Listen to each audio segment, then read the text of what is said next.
Kweli ni vema na haki, tendo la kufana la kuleta wokovu.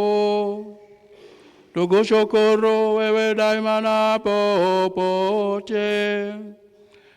Bwana Baba uliye mtakatifu, Mungu mwenyezi wa milele. Kwa maana damu ya mtakatifu Anyesi shahidi iliyomwagwa ili kuungama jina lako kwa kumwiga Kristo inadhihirisha maajabu yako. Kwa jinsi hiyo unakamilisha uweza katika udhaifu na kuwapatia wasioweza nguvu ya kutoa ushuhuda kwa njia ya Kristo Bwana wetu.